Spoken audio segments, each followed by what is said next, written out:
The gunman who turned a Texas church into a shooting gallery had a turbulent and violent past, including a court-martial from the Air Force for fracturing his baby stepson's skull, an animal cruelty arrest, and a habit of harassing ex-girlfriends. He was very sick in the head, Katie Landry, a former girlfriend of Devin Kelley, told NBC News. Kelley, 26, arrived at the First Baptist Church in Sutherland Springs on Sunday ready for war, wearing black tactical gear and a ballistics vest and toting what authorities described as an assault-type rifle. He opened fire, killing 26 people, at least a dozen of them children. Devin Kelley in an undated driver's license photo. Texas Department of Public Safety. What was behind this act of carnage in a place of sanctuary? Authorities have not specified a motive, but they noted that his mother-in-law had attended the church and been threatened by him.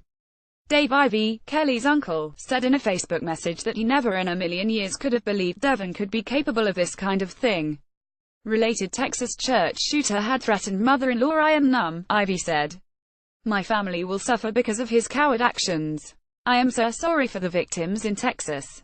Details of Kelley's life, however, painted a portrait of a young man capable of disturbing behavior. Air Force spokeswoman Ann Stefanik confirmed that Kelley, who joined the military after graduating from New Braunfels High School in 2009, was court-martialed in 2012 on 2 charges of assault. A retired Air Force colonel who supervised prosecutors when Kelley was brought before the court-martial said Kelley was convicted of fracturing his baby stepson's skull and assaulting his first wife, Tessa, in the incident at Holloman Air Force Base in New Mexico. He was confined for a year, given a bad conduct discharge and reduced in rank to E1, or M and Basic, Stefanik said. Records show his first wife divorced him in 2012 in New Mexico. "She's very upset," her mother told NBC News, adding that she did not want to speak about him until she was interviewed by law enforcement. Kelley remarried in Texas in 2014. The status of that marriage was not clear, but authorities said there was a domestic situation with his in-laws. The suspect's mother-in-law attended this church, Freeman Martin, regional director of the State Department of Public Safety, said at a Monday news conference. She has received threatening texts from him. Related, about half of the Texas church victims were children. 2 ex-girlfriends told NBC News that Kelley stalked them after breakups. "Years after dating me, he would try to bribe me to hang out with him," Landry, who met Kelley in church as a teenager, told NBC News in a Facebook message. "He ended up assaulting me. He would stalk me by repeatedly calling me, even prank calling me, saying really weird stuff. That was another thing about him, he was very sick in the head. He would tell me very sick, strange things," she said, without providing details. Brittany Adcock, 22, said she dated Kelley for 2 months when she was 13 and he was 18.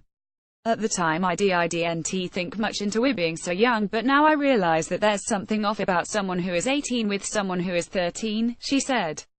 When she broke it off, he continued to harass her, she said. "He somehow would always find out my number, although none of my friends talked to him, and he would constantly call me until I blocked his number," she said. "Then I'd get calls from an unknown number, so I've had to change my number quite a bit. He would offer me money to hang out with him quite a bit. There has been one point that I called the police because he was just calling me so much I wanted to report harassment," Adcock said.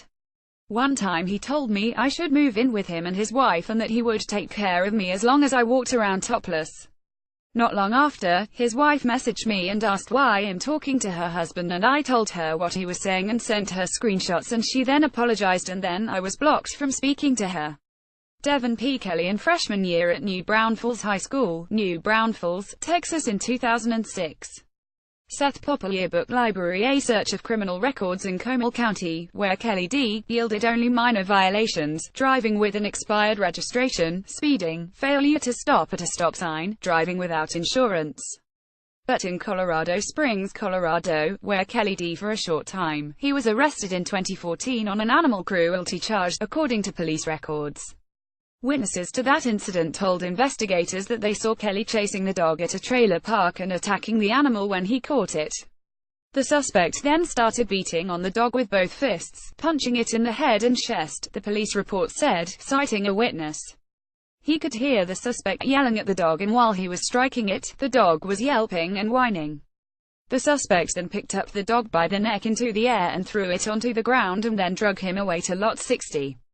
Court records show that Kelley, who told police he was trying to stop the dog from attacking another animal, paid a fine in the case. As Sutherland Springs mourned its dead, investigators were trying to piece together a portrait of the gunman and determine the motive. Federal officials said they'd found no obvious link between Kelley and an organized terrorist group, and state police said there was no evidence of a racial or religious motivation. Martin told reporters that Kelley was wearing the tactical gear and the ballistics vest when he pulled into a gas station in Sutherland Springs at 11:20 a.m. 12:20 p.m. ET Sunday. He had multiple weapons in his car, Martin said. After leaving the petrol station, the gunman crossed the street, got out of his car and sprayed First Baptist Church's right side with his rifle, Martin said. He then entered the church and continued to fire until a local resident grabbed Kelley's rifle, forcing him to drop it and flee. The resident pursued Kelley, who drove off the road and crashed, Martin said. Kelley was later found dead, Martin said, although it was unclear how he died. The cause and manner of the death will be determined by a pathologist during the autopsy, Martin said. However, investigators found evidence at the scene that indicates the subject may have died from a self-inflicted gunshot wound.